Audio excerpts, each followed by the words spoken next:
जैसे कुछ विषय है, मगर गुरु और शिष्य का संबंध भी उतना ही मधुर विषय है। और मैंने इस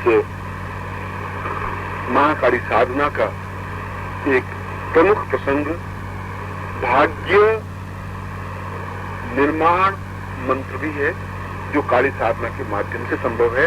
उस मंत्र को, यह मंत्र स्वर्ण बनाने में भी प्रयुक्त होता है, भाग्य बनाने में प्रयुक्त होता है। किस मंत्र के माध्यम से काली साधना में, ये मैं आगे 8वां विवेचन लिखे, इसके 8 भेद लिखे काली साधना में। दक्षिण काली का मंत्र दिया है, उसके बाद में संतति प्रथा साधना, स्वर्णाकर्षण साधना, ये मैंने साधना में विवेचन दिए। ये मैं उसकी व्याख्या कर रहा था। साधना, स्पर्श मणि साधना का मतलब है कि हमारे स्पर्श से वस्तु मणिवत डिफरेंस आ जाए, रूपांतरित हो जाए। मणि का मतलब हुआ है रूपांतरण होना। मणि का अमर कोश में शब्द है, अर्थ है। अमर कोश संस्कृत का सबसे बड़ा पारिभाषिक शब्द कोश है। अमर सिंह ने उसका रचना की। जिस प्रकार से हमारे डिक्शनरी बनती है, उस प्रकार संस्कृत की डिक्शनरी, पारिभाषिक डिक्शनरी, जिसमें एक शब्द के कितने अर्थ होते हैं, उसको अमर कोश कहा गया है। उस अमर कोश में मणि शब्द की व्याख्या करते हुए कहा है कि एक घटिया पदार्थ को बढ़िया पदार्थ में रूपांतरित करने की क्रिया को मणि कहा जाता है। और स्पर्श मणि, स्पर्श करने से, आपके प्रयोग करने से, आपके एक्टिव होने से, आपके क्रियाकलापों से जो एक पदार्थ को दूसरे पदार्थ में रूपांतरित कर दी जाए, वह साधना भी काली साधना के अंतर्गत है। और यदि वह साधना है तो ब्रह्मांड पर विजय है ही। ब्रह्मांड पर विजय का मतलब ये कि हमारे जीवन की जो आवश्यकता है, उन आवश्यकताओं की पूर्ति जिसके माध्यम से कर सके, धन के माध्यम से, यश के माध्यम से, पुत्र के माध्यम से, पौत्र के माध्यम से, जिसके माध्यम से, उस साधना को स्पर्श मणि साधना है। यह साधना स्वर्ण साधना में प्रयुक्त होती है, क्योंकि काली साधना के माध्यम से भी स्वर्ण बनाने की पद्धति है इस मंत्र में, जो मंत्र मैंने दिया है। मगर यह केवल मंत्र साधनात्मक मंत्र है, क्रियात्मक पद्धति विवेचन है। जैसा कि मैं पहले के जमाने में सारे व्यक्ति अपनी बातचीत को बहुत गूढ़ भाषा में लिख करके बताते थे, सीधे साधे शब्दों में कहते नहीं। नाग मार नागिन को लावे, अब हम 1000 बार सिर कूटते रहे तो अब कुछ समझ में आएगा ही नहीं। और सारे डिक्शनरी आप देख लें, किसी गुरुओं को पूछ लें, चाहे फिजिक्स वाले को पूछ लें, केमिस्ट्री वाले को, वो आपको पागल तो जरूर कहेगा। ये जोधपुर जाकर है जरूर, तो नाग मार नागिन को वहीं से ला सकते हैं और कहीं से नहीं ला सकते, तो जरूर जोधपुर जाकर है।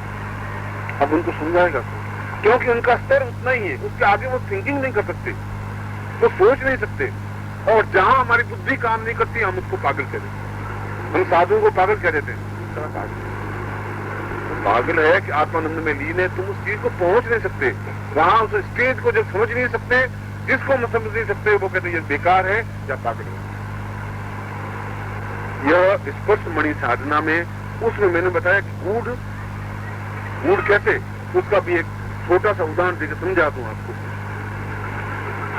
पहले जमाने में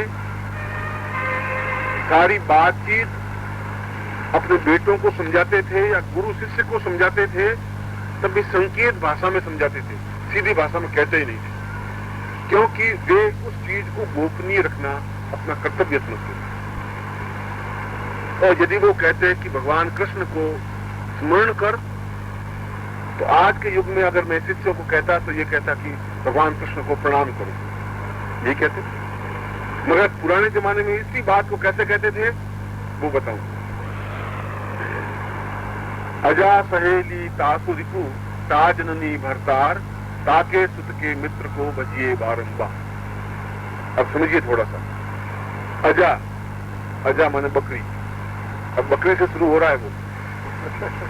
अजा माने बकरी, अजा सहेली, बकरी की सहेली भेड़, तासु रिपु, उस भेड़ का शत्रु कांटा,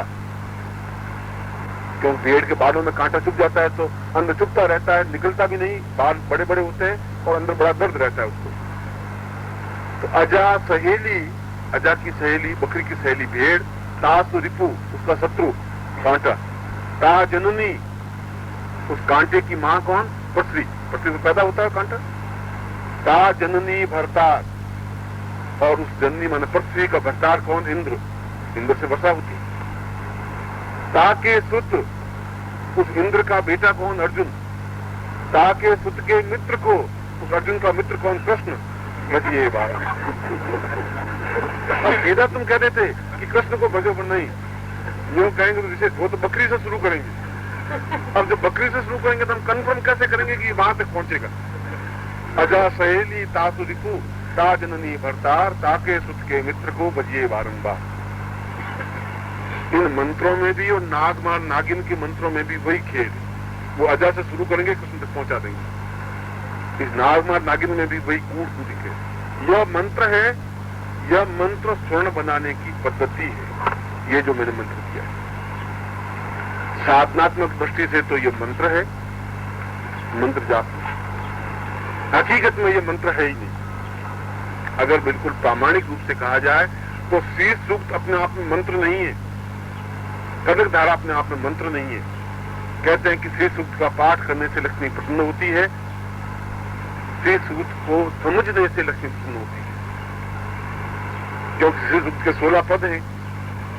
और शीश सूक्त को तो आप लोगों ने कई बार मंत्र जब किया ही होगा, पाठ किया ही होगा, पढ़े होंगे, मगर शीश सूक्त में लक्ष्मी का विवरण वर्णन है ही नहीं, उससे लक्ष्मी प्रसन्न नहीं हो सकती। उसमें की गई एक्टिविटी से यदि आप चाहें तो तांबे से सोना बना सकते हैं। जब तांबे से सोना बन जाएगा तो अपने आप लक्ष्मी प्रसन्न हो जाएगी और स्थिर लक्ष्मी प्रसन्न हो जाएगी। चंचला लक्ष्मी नहीं, वो जा ही नहीं सकती। जाएगी तो आपके पास ताकत है, बाजार तांबे का टुकड़ा लाए वापिस खेच के लिए आए। इसलिए स्थिर लक्ष्मी को सिद्ध करने का वो विधान है। अब उस विधान को सीधे साधे हिंदी में लिखा सकते थे, मगर नहीं, उन्होंने उसी कूटनीति भाषा में उसको लिख करके रख दिया। बरसे कंबल भीगे पानी, कंबल बरसते हैं, पानी भीगता है, पानी भीगता, पानी क्या भीगेगा और पानी भीगेगा, आप उसका अर्थ करें। इस मंत्र को, ये जो नीचे मंत्र दिया हुआ है, ओम ऐंग रींग हैंग स्पर्शमणि महादेव के नमः, इसमें इस पहले जो 4 बीज हैं, ये चारों बीजों के नागार्जुन विधान के अनुसार यह मंत्र नागार्जुन प्रणीत मंत्र है। तो समझाइए, ये मंत्र मेरा मंत्र नहीं है, नागार्जुन ने इस मंत्र की रचना की। स्पर्शमणि साधना नागार्जुन की साधना है, और स्पर्शमणि साधना के माध्यम से उसने उस 75 साल के अनुभव को इन आदि पंक्ति में लिख दिया। अगर आपने नागार्जुन ग्रंथ को पढ़ा हो, 8 वॉल्यूम में छपा, संस्कृत में कुल पूर्ण, उसने उस जीवन के विविध घटनाएं दी हैं और उसने रसायनिक के अनुभव दिए हैं। चंद्रोदय के बारे में वर्णन दिया है, चंद्र जल के बारे में वर्णन दिया है, सिद्ध सूत के बारे में विवरण दिए हैं, और अंत में इसके माध्यम से अपने जीवन के सारे अनुभवों को कि किस प्रकार से सोना बनाया जाए, वो ये पंक्ति और मैंने आपके सामने रख दी। क्यों कि क्यों, एक भी अक्षर छुपाया नहीं है। नागार्जुन ने जो लाइन लिखी है वही लाइन आपके सामने लिखी है।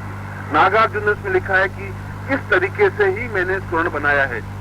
आपको भी मैं बता देता हूं किस तरीके से स्वर्ण बनाना है। उसने इसका स्पर्शमणि साधना नाम दिया, मैंने भी इसका स्पर्शमणि साधना नाम दिया। उसने बताया कि महाकाली साधना के, क्योंकि वो महाकाली का उपासक, वह काली का उपासक था नागार्जुन। उसने महाकाली साधना के अंतर्गत इसको रखा, मैंने भी महाकाली साधना के अंतर्गत। यदि आप इस मंत्र को समझ लेंगे तो निश्चित रूप से स्वर्ण बना सकते हैं। इसमें कोई स्वर्ण बनाना बहुत बड़ा हुआ नहीं है, कोई मिठाई बनाना बहुत बड़ा हुआ नहीं, मगर जिसको नहीं बनाना आता उसके लिए बहुत बड़ा हुआ है। मगर यह स्पर्शमणि साधना महाकाली साधना के माध्यम से ही संभव है। और स्पर्शमणि का मतलब है कि हम अपने प्रयासों से धातु को रूपांतरित कर दें, मणि कर दें, उसको उसने सारभूत रूप में इसको स्पष्ट किया है। टाइम थोड़ा ज्यादा हो गया है। मैं शाम को उस मंत्र की जल्दी में संक्षेप में विवेचना करके अन्य साधना समझाऊंगा। मैं आपको आशीर्वाद देता हूँ कि आप जीवन में सिद्ध सूत बना करके सफल करेंगे। सीमाम्बुपारं भवसिन्धुवारं करुणावतारं करुणादयार्थं नित्यैव शान्तं नरनाथनित्यं मा कालिदीनं शरणं प्रपद्ये। जो अत्यंत दयावान और ममतामयी है, जो करुणार्द्र सिंधु और अपनी गोदी में भवताप मिटाने में समर्थ है, ऐसी महाकाली मातृवत हमें स्नेह देती हुई मृत्यु से उन्मुख कर अमृत की ओर अग्रसर कर सके, यही महाकाली से आपकी तरफ से मैं आशीर्वाद।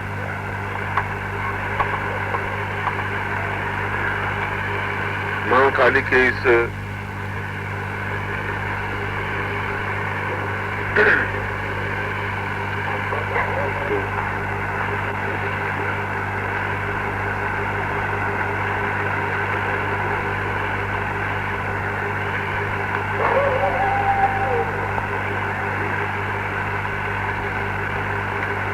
महाकाली के शिविर में हमने महाकाली के संस्कृत मंत्रों और वैदिक मंत्रों, साबर मंत्रों की विवेचना की। और यदि आप तटस्थ भाव से जितना जो कुछ ज्ञान इन 5, 6, 7 दिनों में आपको मिला है, इसको यदि एक लेखक सुंदर ढंग से पुस्तक के रूप में लिखे तो इस पुस्तक का मूल्य 50 रुपए से कम आज के युग में नहीं होता। और यदि किसी पुस्तक को, किसी साहित्य को आप, किसी साधनात्मक ग्रंथ को आप पढ़ें तो उसमें किसी एक तात्विक निरूपण का तो चिंतन होता है, मगर इतने विविध आयामों पर, इतने विविध रूपों पर, इतने विविध बिंदुओं पर उसमें विवेचन नहीं होता। ये 7 दिन एक प्रकार से 7 पुस्तकों के रूप में हमारे सामने है। यह शिविर अपने आप में एक ग्रंथ है। यदि इसकी महत्ता और मूल्य आंक सके, शायद आज आप नहीं आंक सकेंगे। इस ज्ञान का और इस साहित्य का जो कुछ मैं दे रहा हूं, इसका मूल्य भी आज शायद नहीं आंक सकेंगे अपन। मगर यदि साधनात्मक और ज्ञानात्मक स्तर पर कभी पहुंच पाए, तब आप इस पूरे विवेचन का, इस पूरे सार का, इस पूरे ज्ञान का जो कुछ आपको इन दिनों में प्राप्त हुआ है विविध रूपों में, तब आपको इसका मूल्यांकन ज्ञात हो सकेगा। इसका मूल्यांकन आपको तब ज्ञात हो सकेगा कि जब आप किसी सिद्ध योगी के पास भिक्षा के लिए जाएंगे, मुझे कुछ ज्ञान दें काली के साधना के बारे में या अन्य साधना के बारे में, तब आपको एहसास होगा कि कितनी कठिनाई के साथ में, कितनी मुश्किल के साथ में उस ज्ञान का कुछ तंतु मिलता है। ये सारी चीजें मैं इसलिए आपके सामने रख रहा हूं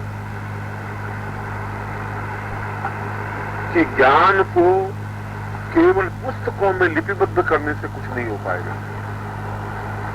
यह मैं कई बार अपने शिष्यों को कह चुका हूं कि जब तक आप में कोई तड़प और बेचैनी पैदा नहीं हो जाएगी, जब तक उसके पीछे आप पागलों की तरह लग नहीं जाएंगे, तब तक वह वस्तु प्राप्त नहीं हो पाएगी।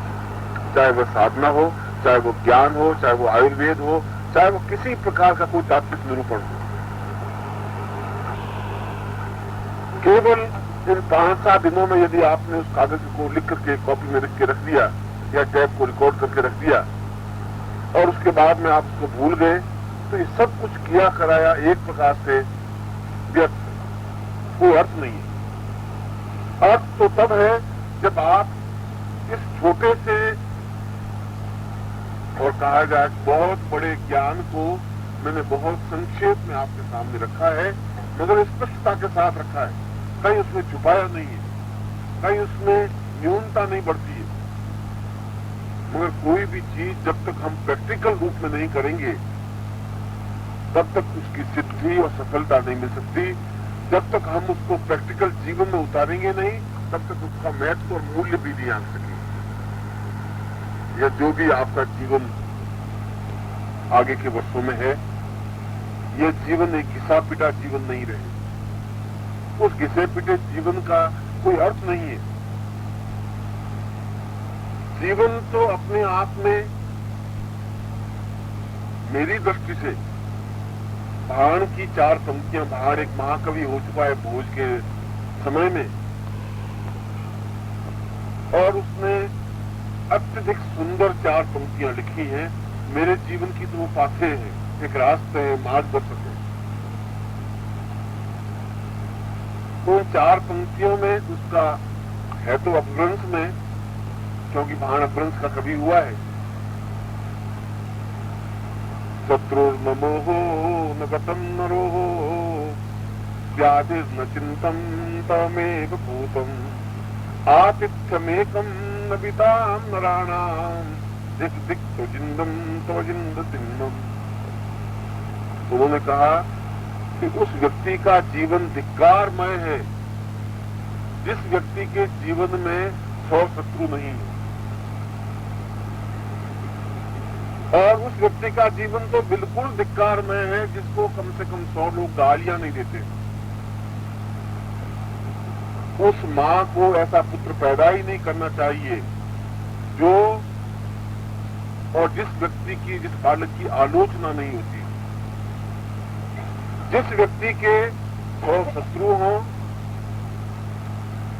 और 100 उसके मित्र हों, 100 उसकी प्रशंसा करने वाले हों और 100 उससे भयभीत होने वाले हों, ऐसे व्यक्ति का जीवन ही नहीं है।